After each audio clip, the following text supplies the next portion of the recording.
Buenos días de nuevo a todos. Continuamos nuestro ciclo de conferencias un martes más.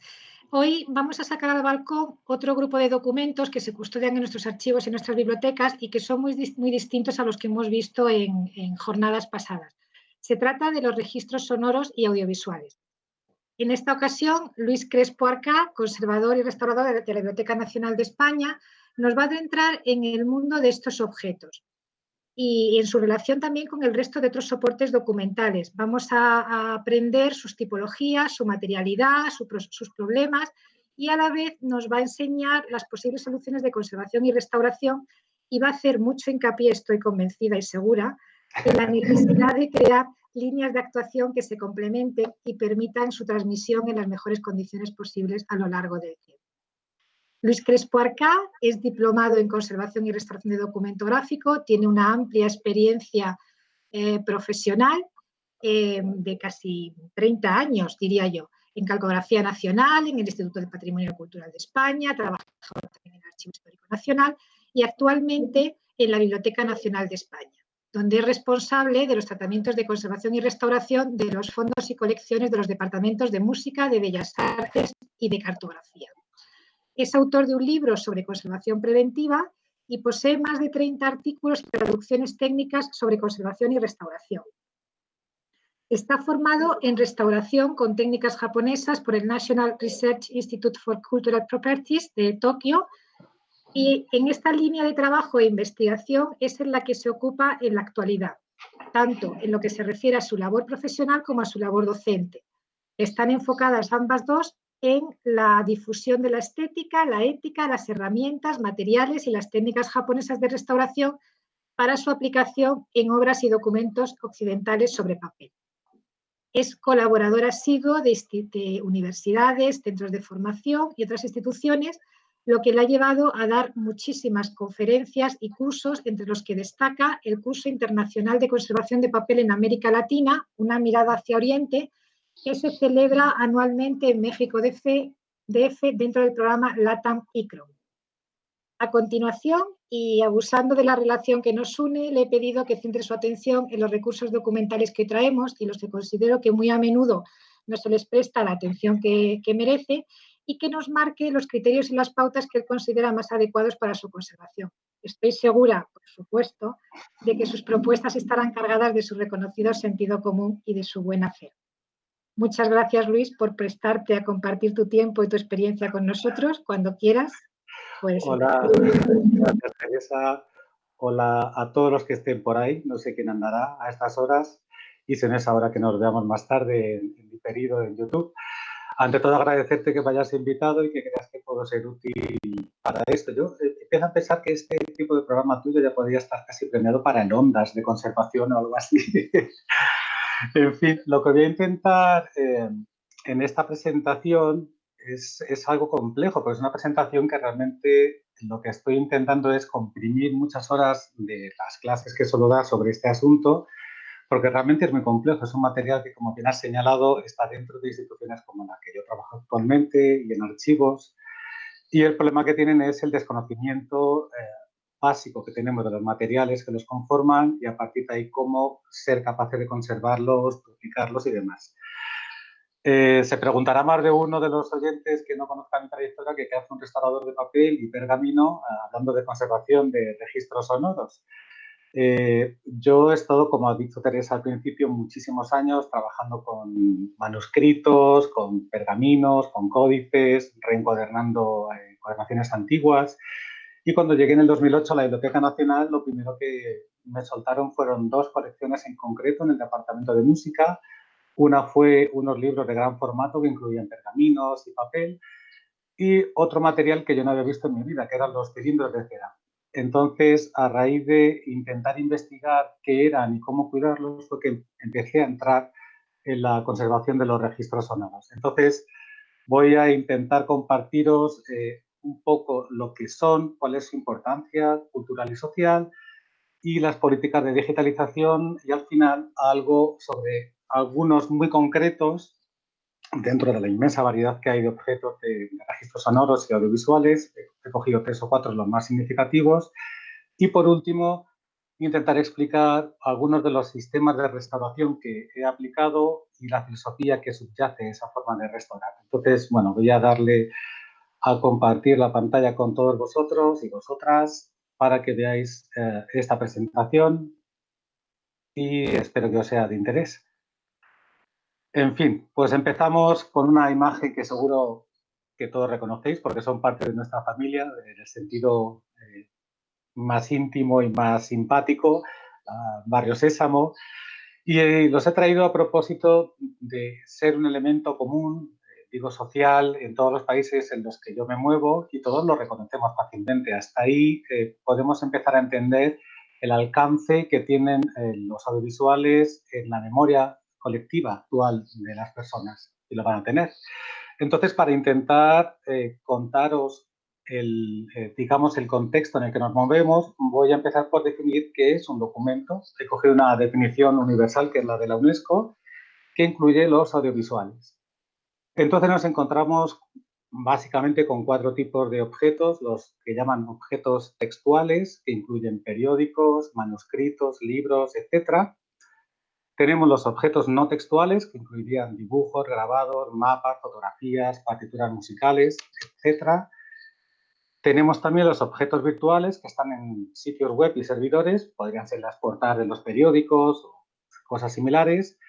Y luego la parte que también nos interesa en concreto ahora mismo en esta charla son los objetos audiovisuales que incluyen películas, discos, cintas, rollos de pianola, cilindros de cera, juegos de ordenador, ya sean analógicos o digitales. Entonces, en cualquier documento siempre nos vamos a encontrar 2 partes separadas, así lo concebimos habitualmente. Por un lado está el contenido, aquí a la derecha veis una partitura, sería la música que está impresa, manuscrita, o abajo estáis viendo un dibujo a lápiz, a grafito, eso sería el contenido, obviamente, y el continente sería en este caso el papel, el soporte que soporta, para la redundancia, el contenido. Es obvio que entendemos que cada uno está relacionado íntimamente con el otro. No podríamos tener un documento en el que no hubiera un algo escrito, que entonces no sería un documento, sería un papel, y no tendríamos la tinta en el aire si no pudiéramos escribirla sobre algo. Entonces, esa vinculación es estrechísima e inherentemente indisoluble. Entonces, ¿qué diferencia los objetos audiovisuales de los objetos tradicionales? Pues aquí hay 3 componentes en realidad. Tenemos, por un lado, la información primaria, que sería el contenido, la información secundaria, que sería el soporte. Aquí estáis viendo una cinta de VHS en un magnetoscopio. Entonces tendríamos el contenido que tiene la cinta, el cartucho sería la información secundaria y el dispositivo o la máquina reproductora, el tercer componente. Entonces, aquí hay que entender claramente en este tipo de materiales que el valor intrínseco de un registro radica en el contenido. Es muy importante entenderlo. También en los otros objetos, pero en los otros añadimos el valor del tipo de papel, en qué época se manufacturó, cómo se manufacturó, si tiene filigranas, etc. Aquí no. Aquí lo que importa no es tanto si el cartucho es VHS o Beta 2000, digo de una forma genérica, como qué está grabado ahí. Entonces, eso es muy importante entenderlo porque ese valor testimonial del objeto nos va a permitir entender cómo conservar las colecciones de estos objetos. Luego lo explicaré un poco mejor. Y hay que entender que en este tipo de objetos es vital entender el concepto de que el contenido solo se asegura migrando la información regularmente. Migrar, para los que no estén acostumbrados a este tipo de objetos, quiere decir traspasar la información de un soporte obsoleto o a punto de estar obsoleto a uno nuevo de igual o mejor calidad y permanencia. Entonces, ¿por qué conservar los documentos audiovisuales? Parece una obviedad, pero realmente no lo es. Primero hay que entender, estoy hablando desde el punto de vista, lo vuelvo a recalcar si no lo he dicho al principio, de instituciones culturales como bibliotecas, archivos o centros de documentación, que difieren de otro tipo de empresas, por ejemplo, privadas, de publicidad, de marketing o de la propia televisión española. Entonces hay que entender que son parte inseparable del patrimonio bibliográfico y documental. Por ejemplo, tenemos los audiolibros, por poner un ejemplín. Son el sistema de registros dominantes en el siglo XX y XXI y crece exponencialmente frente a los libros. y son parte principal de la memoria nacional, cualesquiera que sean su naturaleza y motivación. De ahí la figura esta de Charlotte imitando al querido, entre comillas, Hitler. También son testigos de la desaparición de la cultura oral. Tenemos las canciones, bailes, historias de los pueblos. En esto que se llama, en la biblioteca hay un fondo muy importante que se llama el Archivo de la Palabra, lo hay en otras instituciones, obviamente, y ahí quedan consignadas todas aquellas cosas que ya han desaparecido de las tradiciones de los pueblos. Pensad cuando iba García Lorca, como os he puesto aquí arriba, con su teatro universitario, antes de la Guerra Civil, o cuando, incluso siendo así, la sección femenina y etnógrafos y etnólogos iban por los pueblos registrando las canciones de las señoras en sus cilindros de cera y demás. Y también son testigos de las modas y los cambios en la lengua nacional. Véase aquí a Chiquito de la Calzada, que marcó claramente una década de frases y palabras hechas. Así que en general podemos resumir su valor en que son testigos del elusivo concepto de identidad nacional. Esto que lo vamos a ir viendo más en esta nueva, como llamaba ahora, está hablando con Teresa antes de empezar, normalidad, que yo llamo anormalidad, que anda todo el mundo definiendo que es el español, italiano, alemán, y en vez de estar unidos estamos separándonos. Entonces, ¿qué usamos para sentirnos de un sitio u otro? Pues casi siempre la música, las películas, el teatro, nuestros escritores. Y en estos audiovisuales encontramos quiénes somos, qué nos define y qué acontecimientos nos han modelado como sociedad. Yo he puesto aquí dos ejemplos porque, bueno, me apetecía mucho por un lado, recordar cómo me inicié en la copla. Yo escucho todo tipo de música, pero bueno, yo recuerdo perfectamente a mi abuela materna en su patio de su casa Mata en Málaga, cantándome copla. Cantaba muy, muy bien mientras ella cosía y yo era muy chiquitín. Y también recuerdo perfectamente mi afición casi desmedida por el cine español antiguo y, bueno, mi actor favorito lo he puesto aquí, que es Pepe Isbert y en el famoso Bienvenido Mr. Marshall, ese que estamos ahora solicitando tanto desde Europa. Algunos de los problemas para conservar estos documentos, ¿cuáles son? Lo primero es que dentro de las colecciones de una biblioteca como la nuestra o de un archivo se perciben como algo diferente al resto de materiales tradicionales. Y esta sensación de ser diferentes, en realidad, casi siempre ocultan que se sienten como menos nobles o valiosos que los objetos tradicionales, por ejemplo, los manuscritos. Yo suelo comentar que socialmente nos influye más, por ejemplo, una canción de alguien que os puede emocionar, Ojos Verdes de Concha Piquer, interpretada por ella, que un manuscrito del siglo XV en el que dos pastores de Burgos se venden 4 ovejas. ¿Cuál es la diferencia? Pues que el pergamino en el que pueda estar consignada esa venta de ovejas ya ha pasado por la pátina del tiempo, adquiere cierto grado de vetustez, de valor histórico sobre algo tan reciente como un registro de doña Concha Piquer o quien sea. Esto también que creo que conlleva al ser percibidos como algo diferente, no hablo ahora de la Biblioteca Nacional, que tiene una política estupenda en su conservación de este tipo de materiales, pero en otras instituciones me consta que no es así, pues que hay una cierta pasividad de los gestores y si eso ocurre, lo que llega a ocurrir realmente es que encontramos pérdidas irreparables de información o directamente que han desaparecido la posibilidad de reproducir esos objetos. Y también he percibido, pero eso es una sensación personal mía, un cierto sentimiento de inferioridad de los custodios de este tipo de materiales frente a los de los materiales, digamos, bellas artes, manuscritos y demás. Para entender un poco de dónde viene esta forma de entender y de, digamos, entre comillas, despreciar lo nuevo en las colecciones, me voy a ir a dos publicaciones británicas del siglo XIX. En la primera que tenéis aquí se habla del fin de la película, cuando empiezan a aparecer esas películas que ahora todo el mundo gustaría ver y reproducir como que ha sido objeto de arqueología. Entonces, en este periódico dicen, el fin no era ni una estampa ni un libro. De hecho, todo el mundo podía afirmar lo que no era. Pero nadie podía decir qué era el fin. El medio no estaba precisamente encasillado. Y el problema era que nadie sabía a qué casillero pertenecía. Y también tenemos esta cita de otro periódico, el Westminster Gazette, que hablan de las fotos. Dice, el trabajo ordinario del gabinete de estampa del Museo Británico está bastante desorganizado por toda la colección de fotografías vertidas sobre los desconcertados funcionarios. Cuando habla de fotografías se refiere a todas esas fotos que ahora cuidamos con un trato exquisito, con guantes blancos en sobres especiales de los grandes, como, no sé, quien podáis pensar, en Cartis o quien sea. Entonces, la degradación de la sala consagrada a los Dudero, Rembrandt y el resto de los maestros a consecuencia de acumular esas fotografías le parecía al escritor de este artículo, el periodista, inconcebible. Y por eso finaliza diciendo, en serio, ¿no se ha convertido la recogida de esa basura en una tarea absurda? Obviamente no hay que llegar a ese concepto con estos materiales, pero ya os digo que se siguen viendo como de segunda categoría.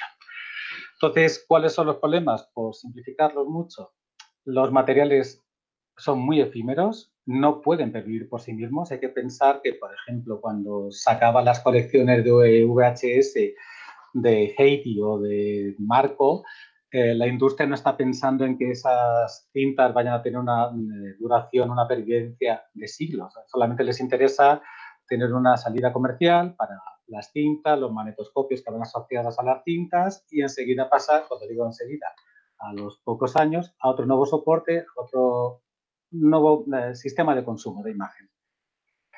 Luego tenemos la conservación, que implica, frente a las medidas, ahora explicaré, pasivas de los objetos tradicionales, aquí no puede ser así. Entonces, esto implica altos costes económicos y procesos técnicos muy complejos.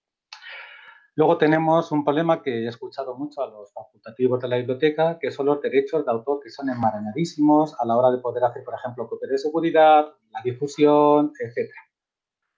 Y un problema añadido es que no hay, por lo menos en el ámbito que yo conozco, no hay una formación específica para su conservación. Cuando digo específica, no me refiero a técnicos de sonido e imagen que sepan manejar este tipo de objetos, que los hay. Me vengo a referir a personas que se hayan formado, como es el caso de otro tipo de patrimonio, escultura, pintura, ecología, documentos, que nos movemos con mayor o menor laxitud dentro de unos criterios de intervención más o menos fijos. Es cierto que hay asociaciones, por ejemplo, la Asociación Internacional de Archivos Sonoros y Audiovisuales, que tiene varias normas de prácticas recomendadas para centros que tienen este tipo de fondos, en los que se especifica, por ejemplo, cosas como cómo se digitaliza, qué hay que digitalizar del sonido de la imagen, qué es lo que no se puede quitar, especifica los metadatos, dan normas a los archiveros y facultativos de biblioteca de cómo poder guardar ese tipo de materiales, pero no son instituciones que hayan sido creadas bajo, digamos, el amparo de la conservación y restauración de los otros soportes tradicionales. Voy a intentar explicaros un poco algunos de los aspectos técnicos de la preservación de estos audiovisuales. Entonces, lo primero que hay que entender es que durante los últimos decenios preservar se había vuelto algo, entre comillas, sencillo.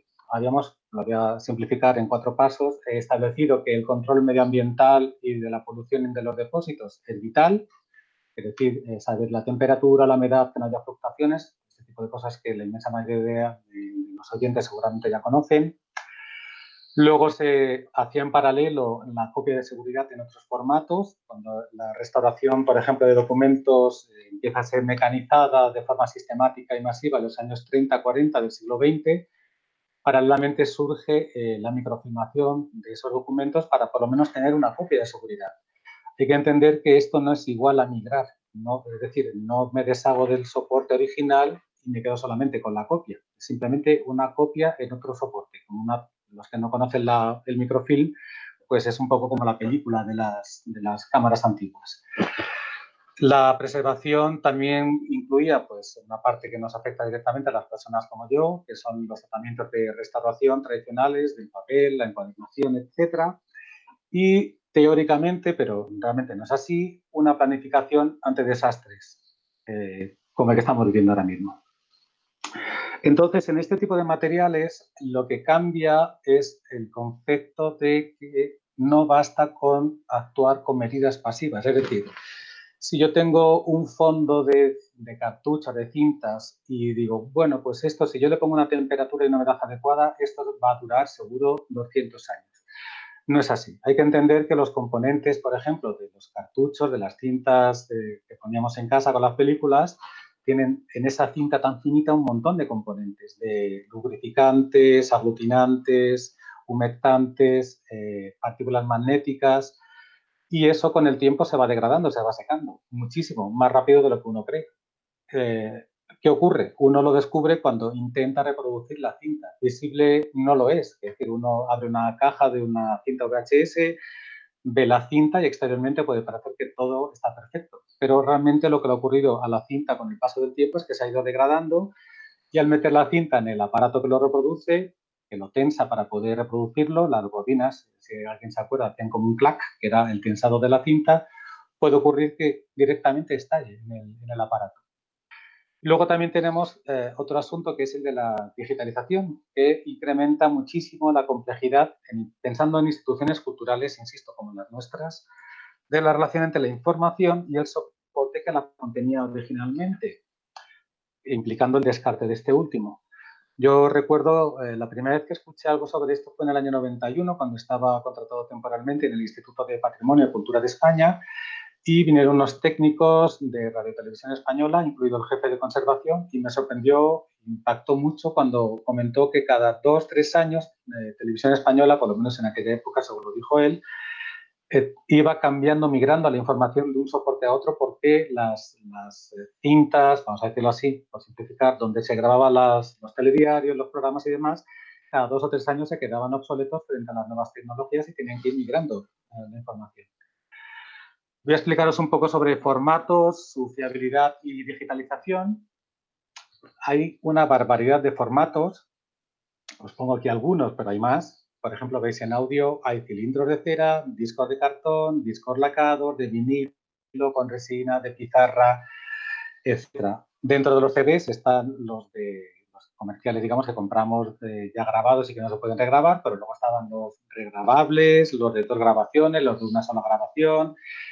Tenemos los cassettes, que hay de varios tamaños y formas, cintas magnéticas de cartucho, de bobina, las cintas DAT, etc. Dentro de los vídeos, pues tenemos las cintas de 2 pulgadas, que se consideran dentro de las cintas de este tipo como cintas códices, vamos a decir así, porque a veces han encontrado grabaciones sorprendentes y maravillosas cuando las han comprado de segunda mano.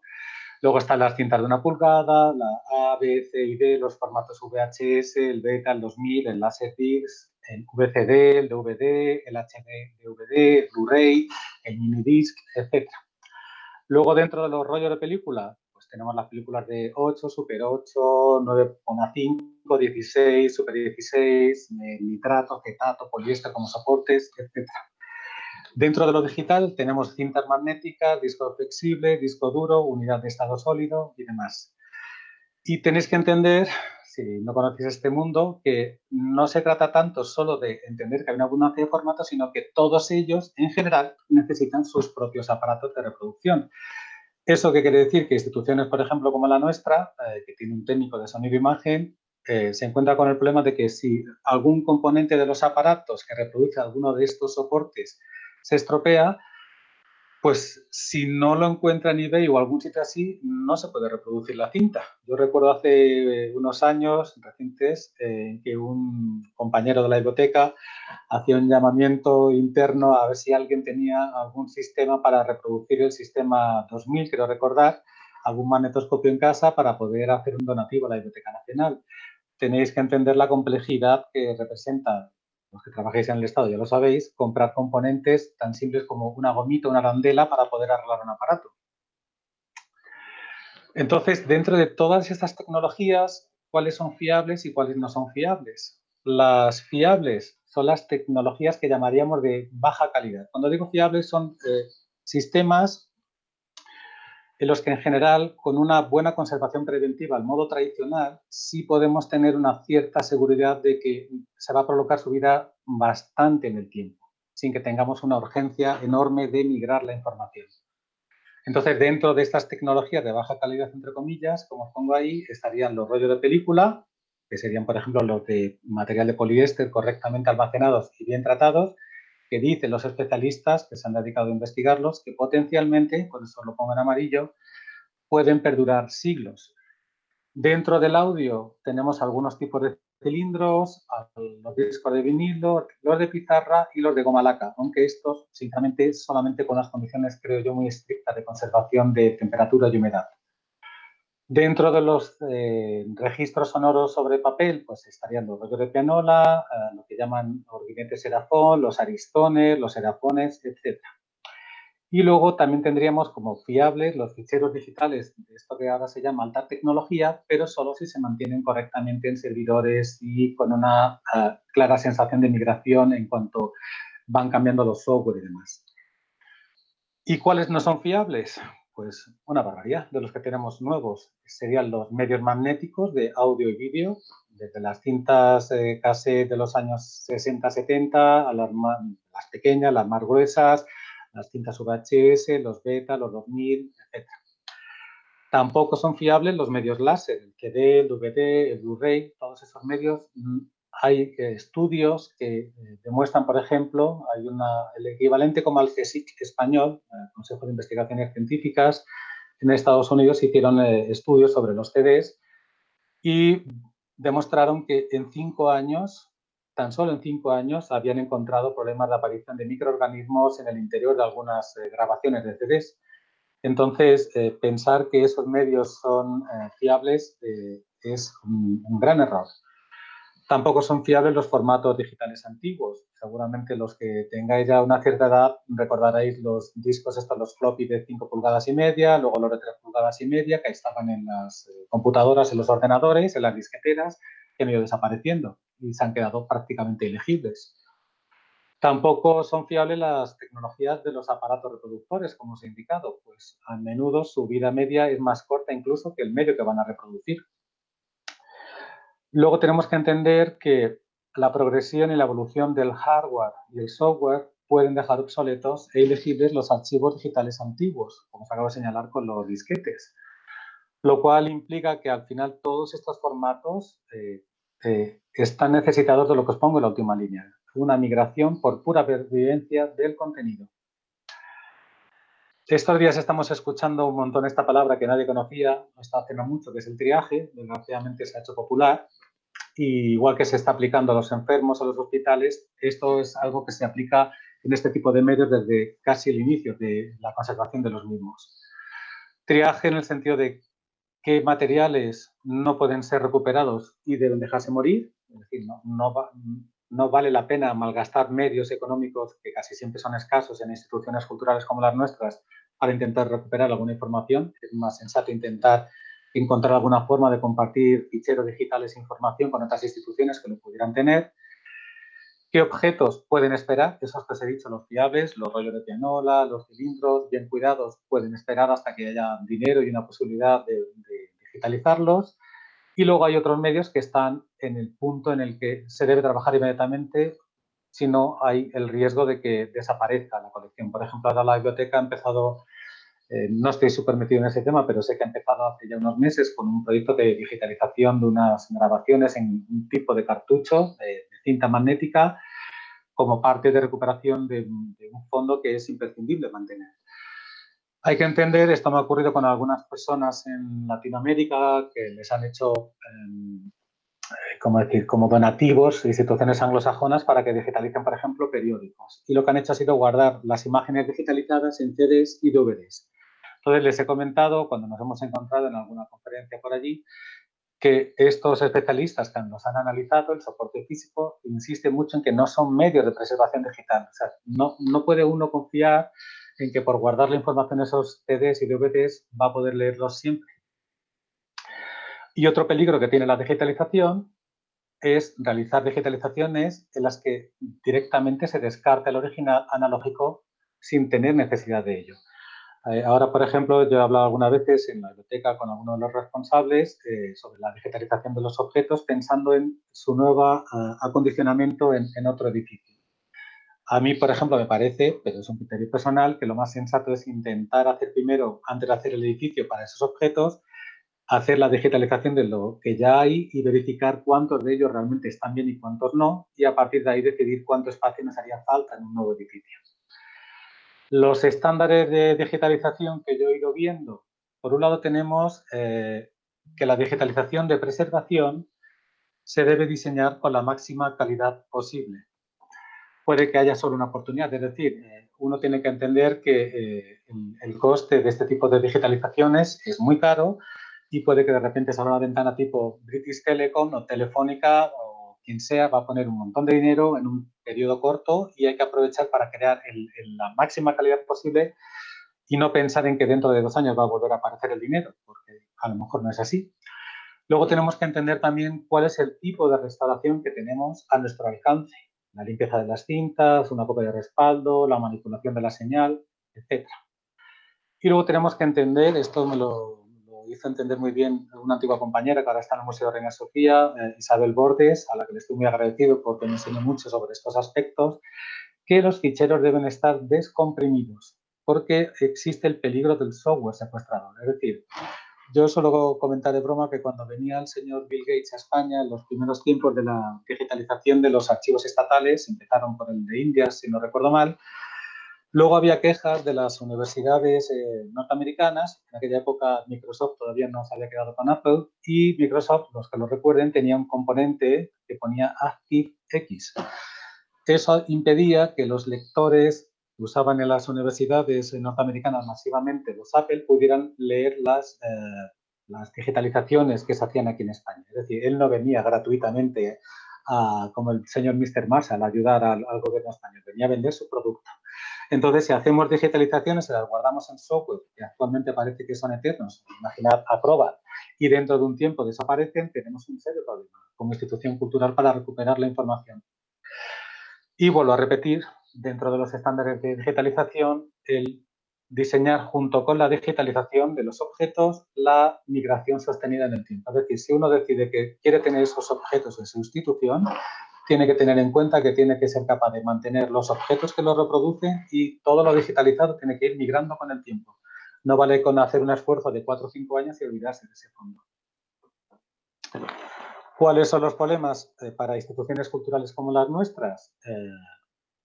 Básicamente, el cómo preservar la integridad. La integridad quiere decir todo lo que aparece en el objeto cuando lo reproducimos y que sabemos que se puede modificar fácilmente sin dejar trazas de la intervención. La tecnología que hay ahora mismo, como ves aquí al señor Bin Laden en versión Bush, pues es tremenda. Entonces, pensar que una empresa nos va a hacer una digitalización sin que nosotros como responsables de la institución le marquemos claramente qué es lo que queremos y no, es inviable.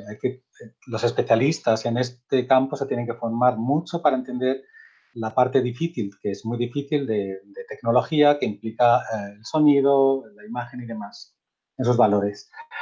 Os pongo aquí un ejemplo de restauración de sonido, después os voy a poner una restauración de imagen y vais a entender cuando lo escuchéis y lo veáis lo que quiero explicaros. Vamos allá.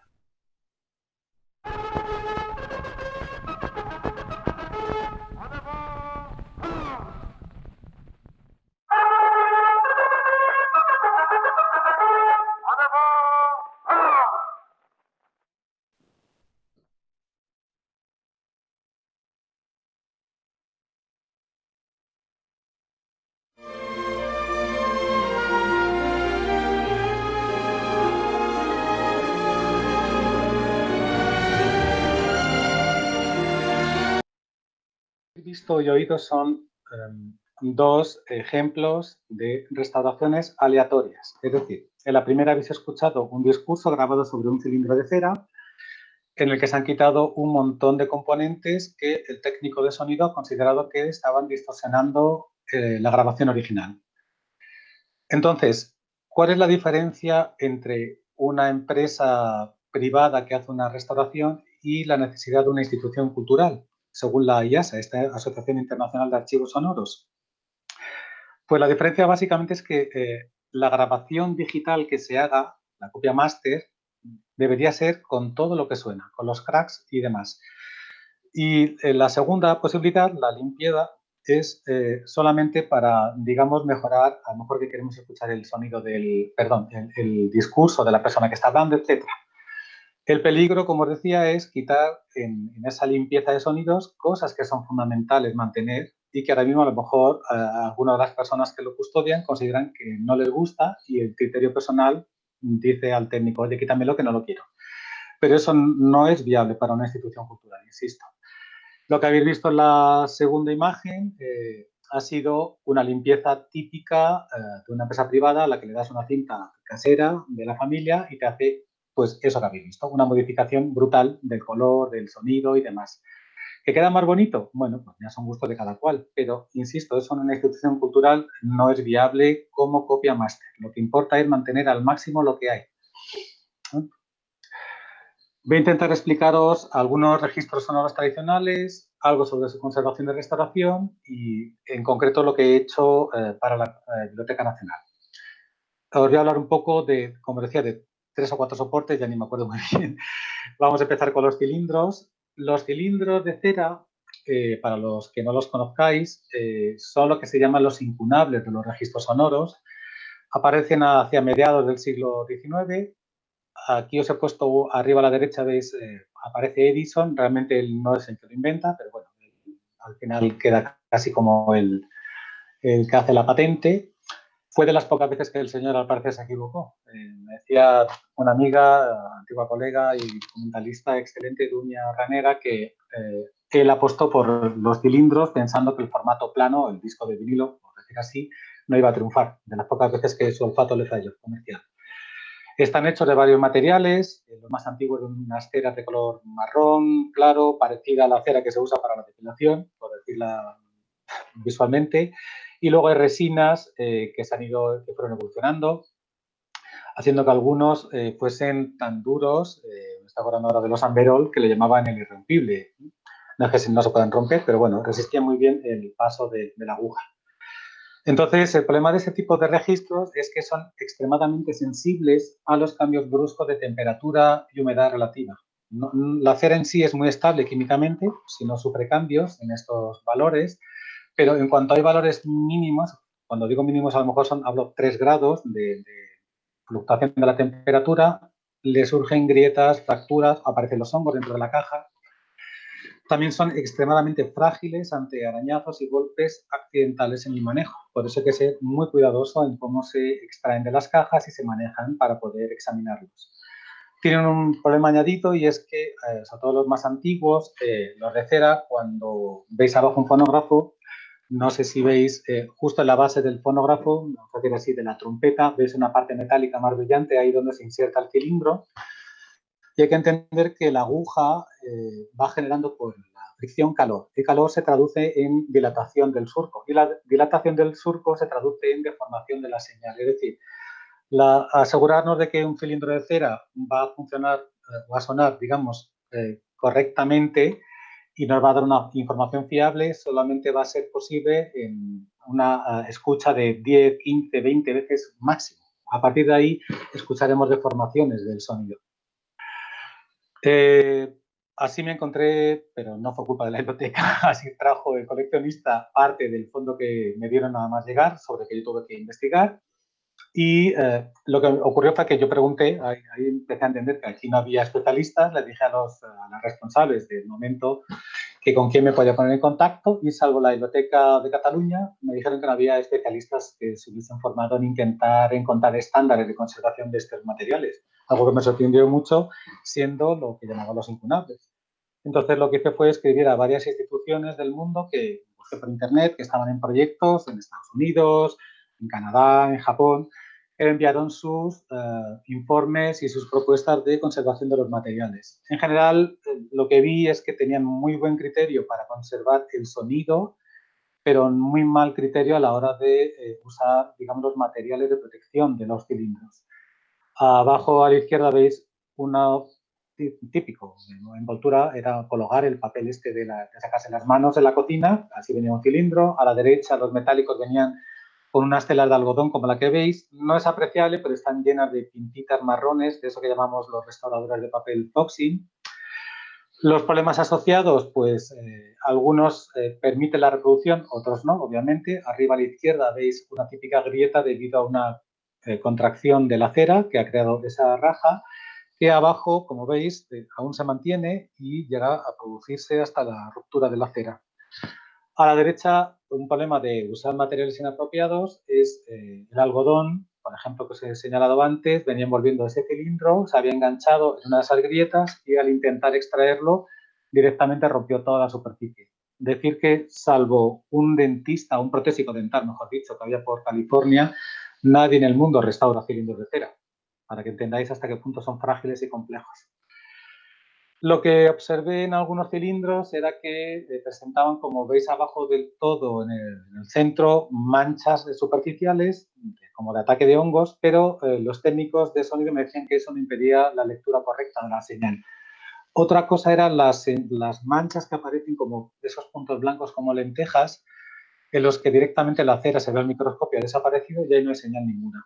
Entonces, en un primer paso yo decidí quitar todos los elementos de protección inadecuados, es decir, el papel este de la cocina, el Cologar, el algodón, retirar la tela que estaba afectada por esta especie de fox sin hongos, que no sabemos lo que era. Pedí una tela a Estados Unidos, idéntica, la trajeron, pero sopesándolo y mirando bien las colecciones, observé que casi siempre esas manchas de hongos correspondían con, o aparecían en, mejor dicho, cilindros cuyo envoltorio, cuya caja original presentaba esas manchas. Las que no tenían esas manchas no aportaban ningún tipo de daño al objeto. Así que decidí que lo más exacto entonces era directamente quitar todos los forros de todas las cajas y envolver los cilindros en otro tipo de material.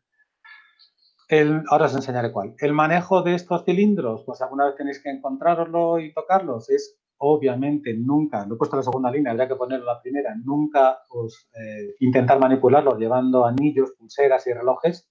Dirá alguien, pues nadie lo lleva. Pues bueno, yo lo he visto. Hay que intentar a toda costa evitar tocar su superficie para no rayarlos, especialmente los de cera. Y como veis en las fotos, se trata de extraerlos e introducirlos suavemente. Casi siempre entran con un sonido muy como apagado, como un plof, y es porque estaba muy bien diseñada la caja para contenerlos y protegerlos. Lo que usé de material para su protección pues fue esto que se ha hecho tristemente famoso, el Tyvek, que es un material que se usa mucho para envolver obras cuando se hacen traslados en exposiciones. Y la ventaja que tiene es que es bastante resistente al ataque de microorganismos, que es algo que me parecía fundamental vista la posibilidad de que la cera sea atacada por hongos y demás. Entonces, lo que se hace es simplemente usar, tiene como una parte más suave y otra más lisa, pues la parte más suave va hacia el interior, hacia el objeto, hacia unas tiras como de 30 centímetros por 20, lo enrollaba y lo guardaba en su caja original. Lo que hemos hecho en la biblioteca es intentar mantener al máximo las cajas originales. Nos parecía muy importante mantener la unidad de cilindro y caja original. Y lo que hemos hecho con una máquina que tiene la biblioteca para hacer cajas de preservación es hacerle una funda individual a cada cilindro y a su vez meterle una unidad de instalación, una caja más grande, de acuerdo al tamaño de las baldas, de las estanterías y demás. En los registros de base celulósicas, voy a enseñar algunos también de los que tiene la Biblioteca Nacional, como curiosidad. Estos están hechos de pasta de madera y un aglutinante. Como os pongo en la segunda línea, son materiales, las materias primas son muy ácidas. Eso quiere decir que tiene una expectativa de vida muy corta. Es algo similar a los papeles de periódico, final del 19, principios del 20. Y hay de varios tipos. Aquí tenemos dos. Uno es el Ariston. La diferencia con el de la derecha es que el aparato que lo reproduce, lo que hace el tambor dentro de la caja es girar, moviendo el disco. Y en el de la derecha, el aerofón, lo que hacemos es insertar un disco que, si lo veis, tiene una forma cuadrada, en el perímetro tiene unas chapas metálicas y lo que gira es el tambor interior. O sea, arriba gira, el de la izquierda, perdón, gira el disco y abajo lo que gira es el tambor interior. Y si veis la información, eso es interesante ver los puntos y rayas. El sistema de codificación es muy similar a los CDs y DVDs y también a los rollos de pianola, algo vital para su digitalización. Si tenéis o os encontráis algunos materiales como estos en vuestras colecciones, mi consejo es que no los pongáis en horizontal para que no se alabeen. Tenéis que entender que siendo materiales tan inestables y son muy gruesos en general, las dilataciones y contracciones los van a deformar si los dejáis así sueltos en horizontal. Y es algo que he observado especialmente en el aerofón. El aerofón es el que os he dicho que es cuadrado y tiene los bordes metálicos. La diferencia de dilatación y contracción entre la chapa metálica exterior y el cartón es muy grande. Y si estáis en alguna zona donde haya muchas fluctuaciones o la institución tenga muchas fluctuaciones en el depósito, es muy probable que os encontréis con este problema del aladeo. También es muy importante prevenir el tocar con las manos desnudas. No es por contaminarse, sino porque el sudor, hay personas que sudan mucho, lo he visto cuando trabajaba en la calcografía con las planchas de cobre. El sudor de las manos en este material provoca hinchazón del cartón y puede llegar a deformarlo, incluso a dejarlo muy frágil en el momento de la reproducción. Estos son algunos de los sistemas que hemos usado en la biblioteca. Ahí estáis viendo abajo a la izquierda las fundas que hemos hecho, a la derecha también. Y lo que hemos hecho luego ha sido, después de hacerle cada funda individual, hacer unas cajas y las hemos puesto todas en horizontal. Alguien me preguntó, bueno, perdón, en vertical. Alguien me preguntó, ¿y si las pusiéramos todas en horizontal? Tenéis que entender que el peso es grande en estos objetos y la caja de abajo iba a soportar demasiada presión respecto a la de arriba, digamos que siendo incierto cómo iba a deformar o no el objeto. Entonces es mejor compactar muy bien dentro de la caja todas las fundas posibles, hacerlas lo más justas posibles para que no se puedan mover y deformar. Otro objeto que tenemos muchísimos en la biblioteca son los rollos de pianola y no tanto lo de la derecha, los ordinetes. De los rollos no estoy muy seguro, pero creo que debe rondar la colección entre 6.500 y 7.000 actualmente.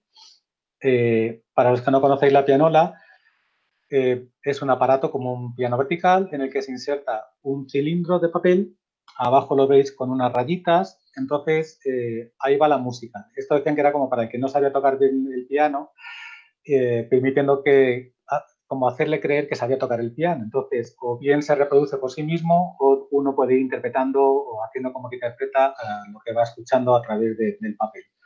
Y a la derecha, pues el orguinete es como un pequeño organillo. Todavía se siguen usando, ¿eh? El de los dos soportes que veis a la derecha, el de la izquierda enrollado es muy, muy grueso, el de la derecha es muy, muy fino. Ya veréis algún ejemplo de restauración de estos objetos. Esto que estáis viendo de la derecha está dentro de la sala Barbieri en la Biblioteca Nacional, pues si algún día vais de visita, si os dejan visitar la biblioteca en esto de la nueva normalidad. Cuando empezó la biblioteca un proyecto con la Pompeu Fabra de Barcelona de digitalización de los rollos de pianola, nos encontramos con un problema que era inesperado, por lo menos para mí. El técnico de grabación y yo empezamos a manejar listados muy grandes de rollos, verificando cuáles serían para la máquina prototipo que se había diseñado para este proyecto de digitalización, cuáles no. Y nos encontramos con que no teníamos ni siquiera un lenguaje común de las partes, de los rollos. Yo me puse a buscar por internet y torpemente no encontré nada. Así que con su sabiduría y experiencia, más mi buena voluntad, hicimos este pequeño esquema de las partes de un rollo que nos permitieron, dentro de las hojas de Excel que creábamos, marcar qué estaba bien o mal o qué faltaba y qué había que reparar para que él pudiera trabajar y yo pudiese trabajar lo más rápido posible ayudándole. Y ahí tenéis los nombres de arandelas, solapas y demás, ¿no? En general, lo que más vimos que estaba en mal estado eran las anillas y las lengüetas de la anilla, eso que está señalado en azul y rojo iría al frente del rollo, sería lo que se engancha a la máquina, es lo que suele estar más dañado. Luego nos encontramos la solapa o carátula, que es donde vienen imágenes, no siempre, pero bueno, casi siempre están ahí las imágenes, es un poquito más grueso, ahí viene el nombre de la composición, etcétera. Y luego está las anillas, que serían como, vamos a decir así, los tapones laterales, que también suelen estar afectados, pueden estar rotos, depende del material con el que esté hecho, o perdidos. Y luego el papel perforado. Ahora os enseñaré algunas fotos sobre esto. Entonces, ¿qué es lo que suele afectar más a los rollos de pianola? Pues que estén los elementos rotos o perdidos, que haya desgarros en el soporte, ya sea por fallos en la máquina, que no estuviera bien ajustado a donde se enganchaba en la pianola, o una manipulación errónea del propietario del rollo. Muy típicos son los cortes, las abrasiones superficiales, luego reparaciones dañinas, chapuzas hechas con cintas de celo de todo tipo, cosidos, etc. Suciedad y manchas, esto nos importaba mucho porque, ahora lo explicaré con la máquina, os enseño una foto. Me comentaba el técnico de sonido que, si os recordáis, antes os he enseñado el aristón, lo de las rayitas y los puntos, igual que la pianola. Entonces la máquina se basaba en tirar fotos y las zonas de manchas muy, muy oscuras las leía como señal, lo cual deformaba obviamente el registro de la información musical. Luego también es muy típico, esto es más en los orguinetes Edafón, las deformaciones por alabeo, y en general en todos es un problema grave, si están en muy mal estado, digo de descomposición por la luz y demás, la acidez que provoca debilidad. ¿Y eso qué quiere decir? Pues que la zona más oscura, que ahora la vais a ver, por ejemplo, de acidez, que es muy típica en estos papeles, cuando uno lo engancha en un aparato mecánico como una pianola, puede que se rasgue porque no avisa. Esto es como cuando uno agarra un papel de periódico, parece que está bien, lo va a manipular y se le deshace en la mano. Pues puede ocurrir lo mismo. Aquí veis algunos ejemplos. Daños habituales son, si os fijáis en la base de la izquierda, donde está la base del tambor, se ve que el papel tiene un color distinto, eso es señal de acidez. Ahí no es dramático, es decir, ahí no se va a romper el papel cuando lo metamos en la pianola o en la máquina de digitalización, pero es un indicio de que a esa parte tenemos que tener cuidado de no seguir exponiéndola a la luz. A la derecha es más visible, veis esa zona que os he marcado en rojo. Abajo veis daños típicos de reparaciones, vienen los laterales del rollo con cintas de celo, había algunos que hemos quitado de hasta 3 metros de cintas adhesivas pegadas por todo el margen, o en la parte de la derecha veis la zona de la anilla y de la lengüeta, pues como se ha roto y lo han reparado, este es un rollo de la verbena de la paloma con cintas de celo. Más daños habituales y más difíciles de ver, por ejemplo, igual que el de la izquierda, si es visible, cuando se mueve el rollo en la máquina, veis eso que se ha marcado con un círculo y una flecha, se produce una ruptura, como un dentado lateral, más o menos intrusivo hacia el centro, y luego hay roturas que son invisibles, como la que estáis viendo en el centro, que es una especie de solapa levantada, y eso solamente es visible cuando uno bobina y rebobina todo el rollo entero. Tenéis que pensar que los rollos son muy largos. Nosotros en el taller de restauración de la biblioteca no tenemos ninguna máquina que nos permita bobinar y rebobinar los rollos por entero, entonces nuestra acción, ahora lo vais a ver, se limita a unos metros de inicio, no podemos ir más allá. Y una parte fundamental que no corresponde realmente al rollo como objeto, pero sí a la caja donde está la información, que hay que tener mucho cuidado de consignar, sobre todo los facultativos que usáis los rollos o documentalistas, es que si la caja está rota, esto se suele apilar en horizontal en las estanterías y se ponen muchos unos encima de otros. Entonces, si la caja está rota y uno no se da cuenta, de alguna forma lo repara, el problema está en tirar de la caja, vamos a decir aquí de las dos, la exterior sería la marrón, y al tirar de la caja dejar la parte de la derecha donde está el rollo medio suelte, que se caiga al suelo y se golpee. Por eso es importante también consignarlo en las fichas como un daño colateral, pero imprescindible de identificar. En este apartado os voy a hablar de discos, no de cintas magnéticas, lo voy a cortar porque si no me ibais a echar a los perros. Os voy a hablar un poco de los discos. La primera idea de grabar sobre una superficie plana empleando un carril en espiral se remonta a esa fecha, 1888, y hoy día esa forma plana, vamos a decir así, sigue siendo el sistema empleado masivamente, ya sea en CDs de audio, ROM, etc. Hay un montón de formatos y cada uno incluye una velocidad de reproducción. Esto me llamó mucho la atención hace no tanto, a lo mejor me está escuchando ahora, una colega que un día estaba yo preparando una exposición de carátulas de Tino Casal, el cantante, para el Museo del Traje, y de repente le veo tirando unas fotos y le pregunté, ay, ¿qué te gusta? Y tal, dice, no, es que nunca he visto este formato. Y se referían de 45 revoluciones por minuto, lo llamamos el single. Una cosa que he visto es que estos formatos, estos objetos que son tan cotidianos y tan recientes, para las nuevas generaciones no son tan comunes, porque obviamente no todo el mundo tiene, ahora están reeditando las grandes compañías en vinilo un montón de cosas, pero no todo el mundo tiene estas cosas en su casa, ni todo el mundo ha estado acostumbrado a poner discos o cintas cassette, lo cual implica, aunque parezca absurdo, una pequeña falta de conocimiento a la hora de manejarlos y conservarlos, algo vital en instituciones, insisto, como la nuestra. Algunos de los discos que tiene la biblioteca, digamos en gran cantidad, son en primer lugar, desde luego, los vinilos. Creo que, si no me equivoco, es la segunda mayor colección que hay en España después de Radio y Televisión Española. Si no recuerdo mal, María Jesús López Lorenzo, la responsable de registros sonoros, me comentaba que rondaban casi el medio millón. Luego hay una gran colección de discos de pizarra y también hay algunos, no tanto, de shellac o de malaca. Entonces, los problemas habituales que nos encontramos son surcos sucios, surcos dañados por agujas en mal estado o por un exceso de reproducciones, la aparición superficial de hongos, lo cual implica en algunos, por ejemplo, los de shellac, puede ser una zona sin lectura, un mal uso debido a una mala extracción, limpieza, colocación, etcétera, y a la vez también de una mala conservación en origen. Un problema para los que conservan esto es que casi todo lo que se trata de definir como daños está en inglés. No hay un vocabulario en castellano. Yo hace años, con un amigo y maestro, John McCleary, hice una traducción para la UNESCO de un manual de conservación de audiovisuales, gordísimo, pero tuvimos la mala suerte que el señor, cuando lo iba a exponer en París, tuvo un accidente, murió su mujer, él se quedó muy dañado y aquel proyecto quedó perdido en el limbo. Pero ahí entendí la inmensa complejidad de definir todo esto que vienen aquí, como los cracks, etc.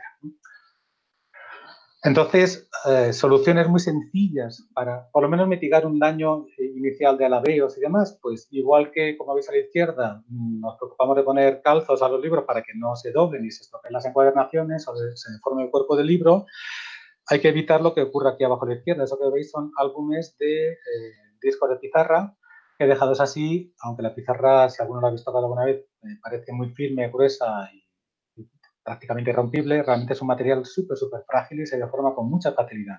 Con lo cual, lo más sensato es ponerlo siempre en vertical, lo más cerca posible entre sí los álbumes.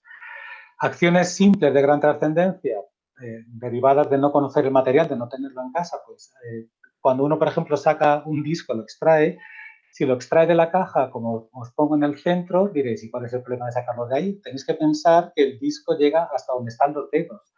Si la superficie del disco por algún motivo se ha quedado con alguna miguita de galletita o alguna cosita pequeña, alguna partícula, al sacarlo y hacer presión para extraerlo, lo que hacemos es incrustar esa partícula en el surco del disco. Entonces, ¿qué es lo correcto? Y algo tan simple como eso, subir los dedos y tirar del extremo de arriba, en el que no hay soporte, y no vamos a dañar al objeto. En la biblioteca estamos protegiendo los discos según el tipo de dos formas en general. Los vinilos se meten en fundas de polipropileno. Para los que no lo conocen mucho, pues es cuando tenéis un álbum de anillas y ese plástico que tiene como una especie de look un poco de lado.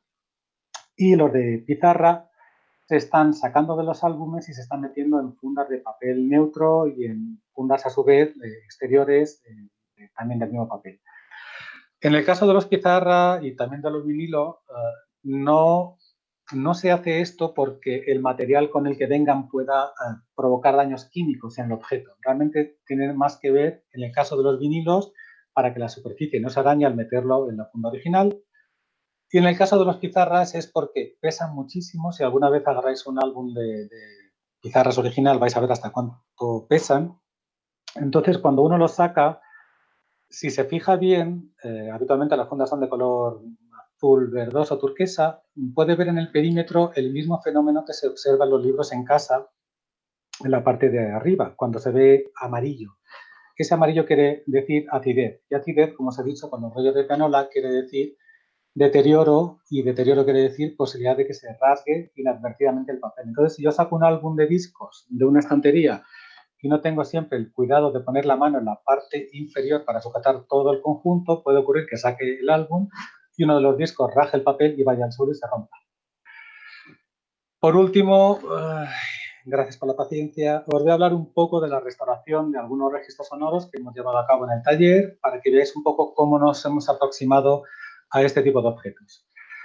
Entonces, lo hemos hecho, y voy a intentar explicar el porqué, desde esta tradición que os marco aquí, la de la restauración de los rollos colgantes. Para los que no conozcáis mucho este tipo de materiales, básicamente hay dos tipos de rollos en Japón. Vienen de tradición china, pero bueno, yo lo que conozco es lo japonés. A la izquierda tenéis lo que llamamos kakejiku o kakemono, que son las pinturas colgantes japonesas o caligrafías que se montan con esa estructura tan complejísima que estáis viendo. Y a la derecha estáis viendo otro tipo de objeto, que es el makimono, que casi siempre son kansubon, son textos budistas, y se montan de esa forma que estáis viendo. Entonces, si veis, sobre todo en el de la derecha, la forma de enrollado, si veis los extremos, se parece muchísimo a los rollos de pianola. De ahí me vino la idea de intentar reparar algunos de estos objetos con estas técnicas. Esto que estáis viendo es la máquina de digitalizar los rollos de pianola. Como os decía en la foto de la izquierda, arriba y abajo, el técnico de sonido me advirtió que cuando esas roturas laterales se metían más de 1 centímetro hacia el interior del rollo, la máquina lo que hacía era deformar la lectura, lo que estaba capturando.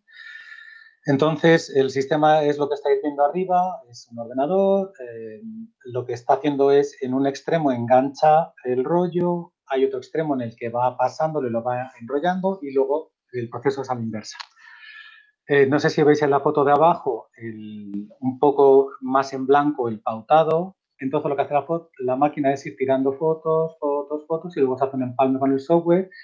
Y ahora os voy a poner un minuto de sonido de un rollo que me dejó María Jesús López Lorenzo para que veáis hasta qué punto un rollo de papel digitalizado suena perfectamente digital. Vamos allá con el sonido.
Ok.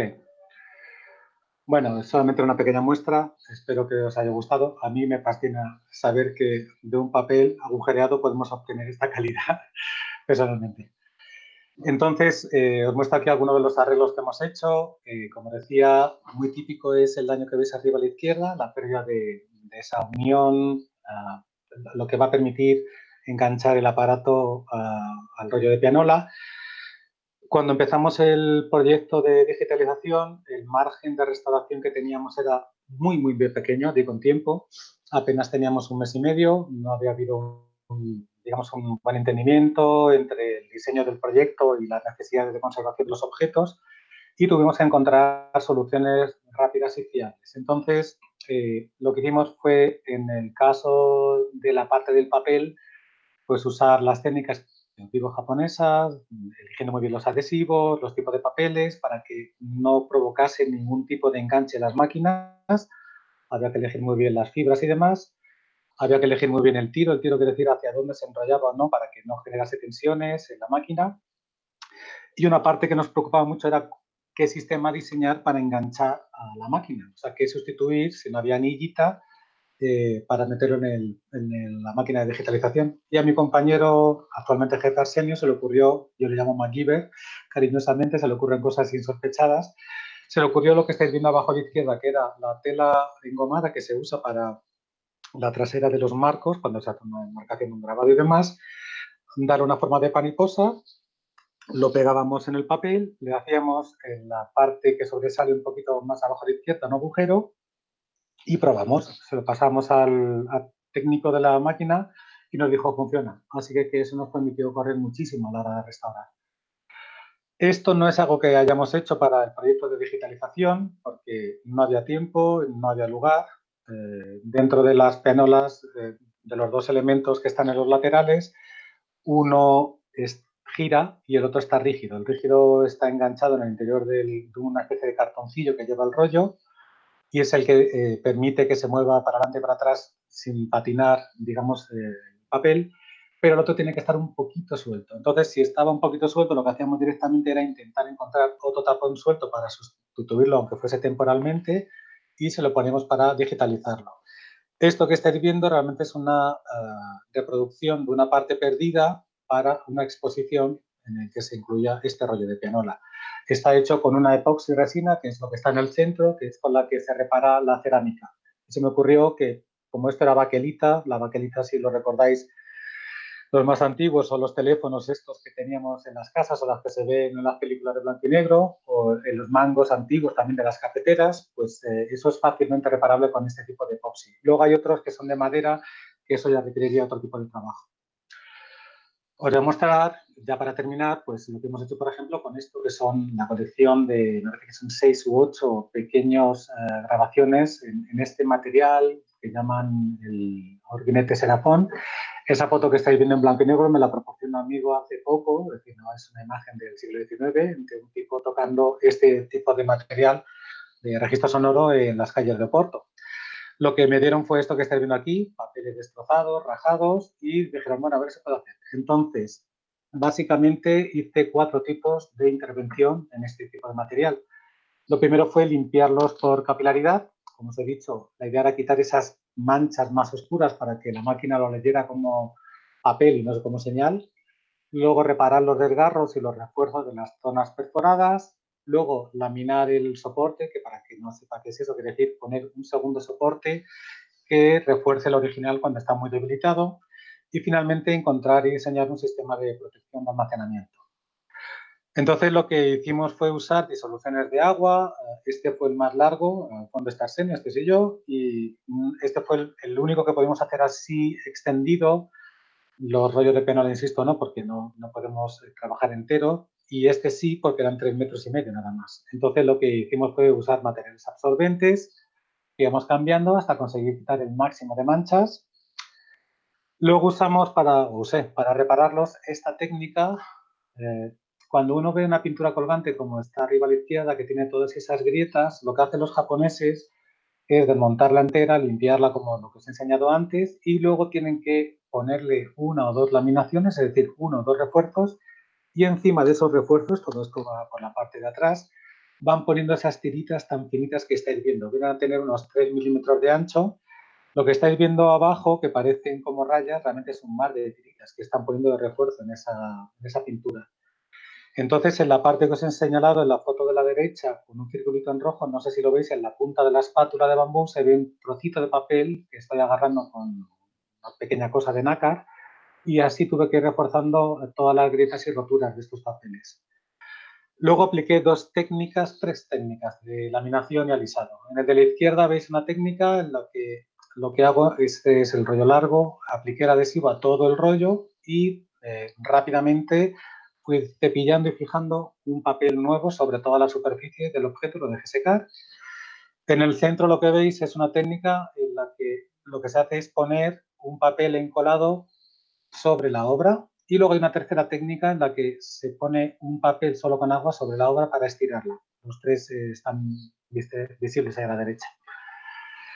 Y finalmente, en la parte de restauración física, lo que hice fue darle con eso, que es un collar de cristal. Esto lo usan los japoneses para una cosa muy específica de los rollos colgantes. En mi caso, lo que lo usé fue, después de hacer lo que estáis viendo a la derecha, agujerito por agujerito, quitándole el soporte segundo al original para que entrase en la máquina, lo que hice fue con ese collar fue frotar y frotar y frotar para pulirlo al máximo para que no se enganchase en la máquina cuando se fuese a reproducir.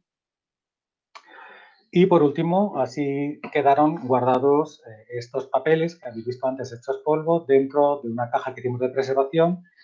Lo que estáis viendo ahí es un sándwich a la izquierda que le hice de papeles, el mismo tipo de papel, y luego a su vez lo metí en otro papel que, si os fijáis, está muy, muy arrugado.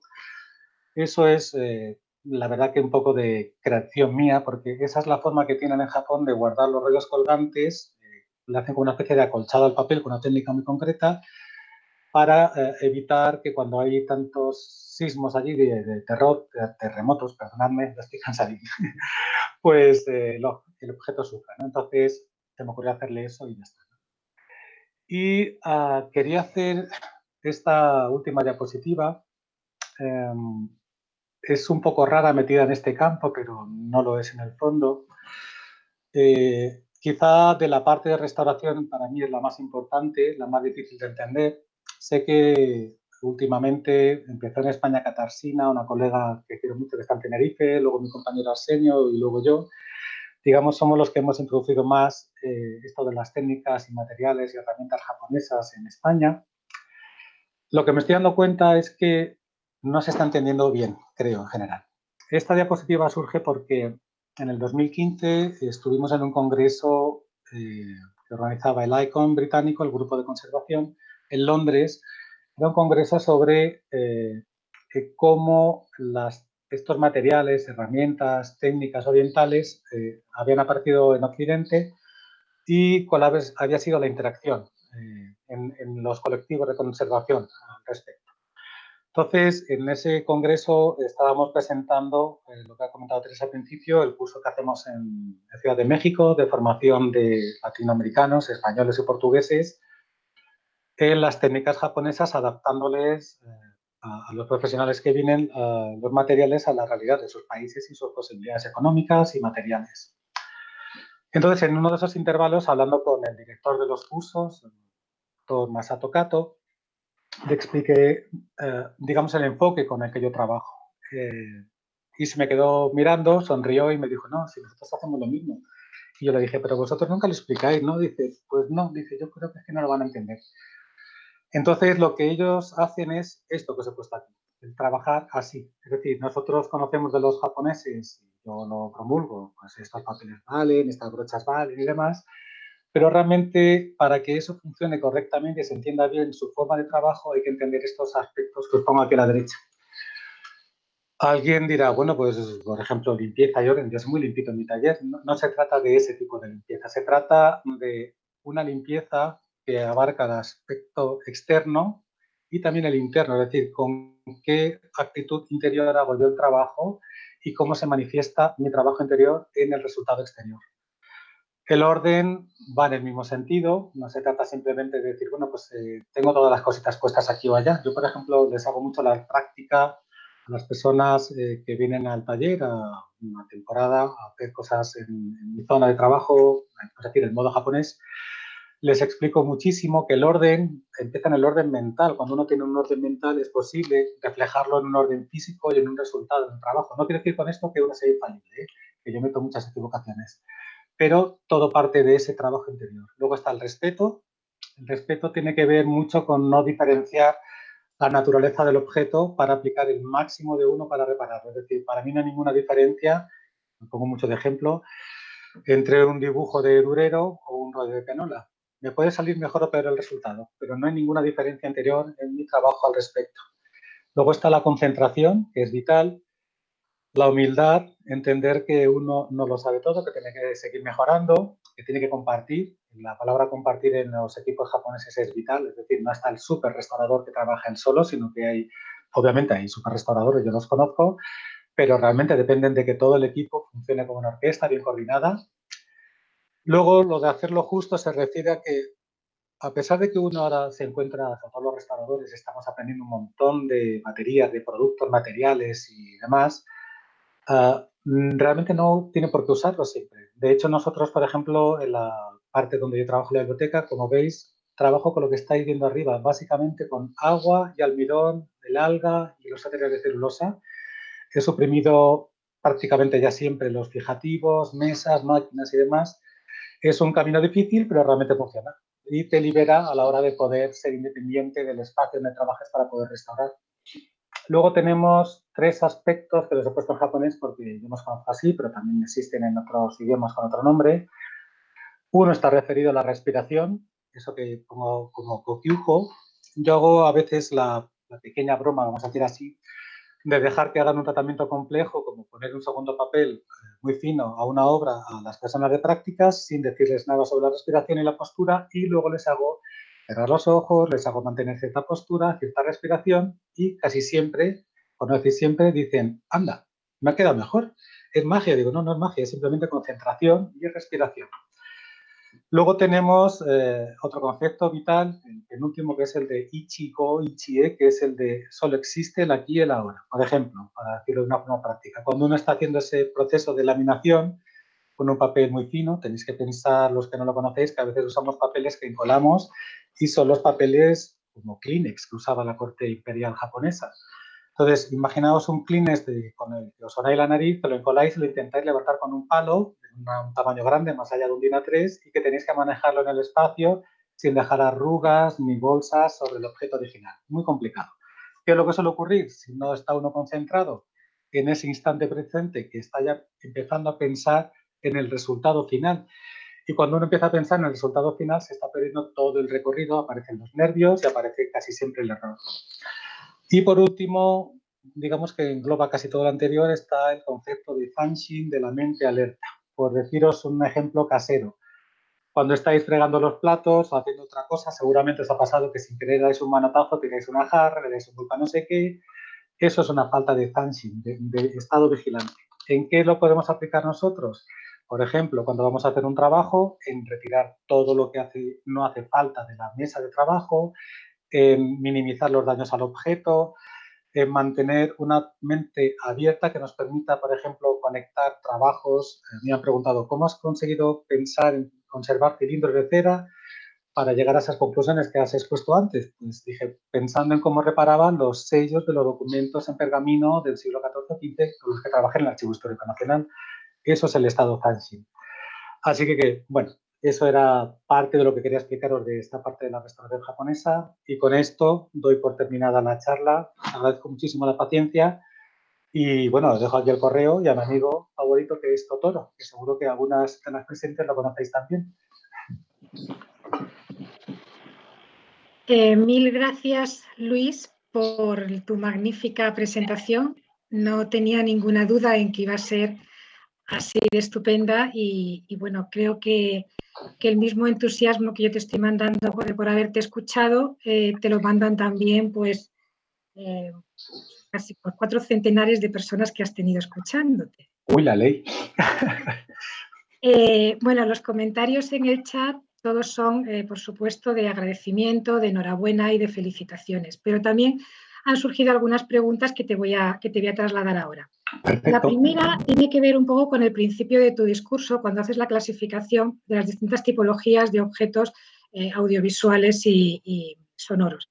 Y has incluido las partituras, no los has incluido como documentos textuales, y ahí ha habido como bueno, había voces que preguntaban en torno a si por qué no lo incluyes dentro de un documento textual, en tanto en cuanto la música es un lenguaje y bueno, pues ¿por qué Pues, tienes ese criterio y no el otro? bueno, realmente no es criterio mío, es criterio, ya os digo, que he sacado de la UNESCO, pero por entender a los que hayan hecho esa definición, quizá han pensado en más el resultado de leer la música, digamos, la reproducción de lo que ahí está escrito, que no ocurre con un manuscrito. Tú te lees el manuscrito, un texto, y te estás leyendo el texto y estás haciendo un diálogo íntimo con el objeto. Obviamente los que estudian música también hacen un diálogo así con la partitura, pero ya digo, no es clasificación mía, sino de la propia UNESCO. Y luego, por otro lado, también ha interesado mucho el tema de la digitalización de estos objetos. Y entonces te preguntan si tenéis algún tipo de protocolos en relación con el referente al nuevo soporte, la resolución de la copia. Este campo, Teresa, es algo que ocurre que yo solamente he dado pinceladas de la complejidad, pero yo realmente es que no soy especialista en eso. O sea, lo que he hecho cuando he intentado explicar esto ha sido un poco lo que yo tuve que ir leyendo durante 2 años de forma muy intensiva para intentar entender lo que me estaban pidiendo que conservase. Pero todo lo que son estándares de digitalización, de imagen y demás, he ido a cursos de formación, he escuchado a profesionales, pero realmente no estoy formado en eso. Entonces, no soy la persona apropiada para poder responder ese tipo de estándares. Lo siento. Y ya el resto de preguntas tienen que ver sobre todo con tratamientos, ¿vale? Y con criterio. Por ejemplo, te preguntan el hecho de que has estado hablando de que los cilindros de cera los volvéis a colocar en las cajas metálicas originales, sí. Y te preguntan en la posibilidad ya que supone un riesgo el metal en relación con la cera, en la posibilidad de documentarlos, inventariarlos por separado y guardarlos por separado, referenciándolos y manteniendo un registro unido. Aquí hay 2 aspectos fundamentales. Primero, entender el volumen de las colecciones. Si yo separo, disgrego la protección original del objeto, del cilindro, estoy generando 2 contenedores. 2 contenedores en una colección pequeña no tiene mayor problema. 2 contenedores en colecciones grandes sí generan problemas de espacio. Y por otro lado, también hay que entender que uno tiene que ser capaz de proveer las condiciones adecuadas para conservarlos. Es decir, lo que yo os he propuesto en la charla ha sido, lo que he enseñado es el uso del Tyvek como material intermedio que justamente separa el cilindro del metal. Entonces, ¿cuál es la tercera pata de la seguridad? Mantener unas condiciones climáticas del depósito muy concretas que eviten ningún foco de corrosión del metal. Si el metal está mal, lo que hay que hacer es limpiar el metal, hacer un tratamiento, que ya se conoce de otras especialidades como la de arqueología, se protege el metal y se mete el objeto dentro. Y no creo que haya ningún problema, sinceramente, en un traspaso de corrosión o similar hacia la cera. Las preguntas siguientes van encaminadas sobre todo al tratamiento de los papeles, ¿vale? Te preguntan, por un lado, hay dos cuestiones fundamentales. Una que es el tema de la fragilidad de los soportes por acción de la acidez, como has estado comentando. Y te preguntan si lo trataste químicamente de alguna forma para intentar minimizar ese daño. Y, por otro lado, el tema de la eliminación de los celos. ¿Qué utilizasteis para eliminarlos?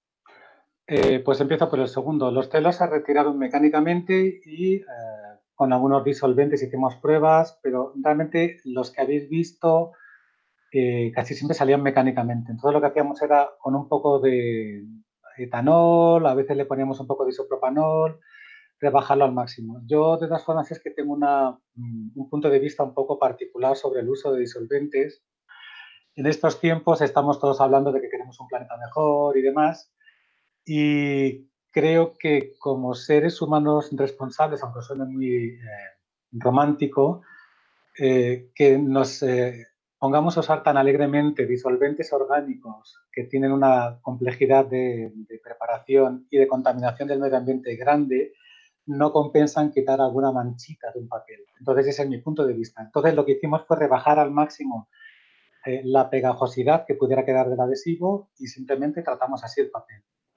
En la parte del papel, los rollos de pianola no se trataron químicamente. Las solapas sí, cuando se desmontaban, se pueden despegar y pegar fácilmente. Es así, se lavaron, si hacía falta se desadificaban, pero no es lo normal.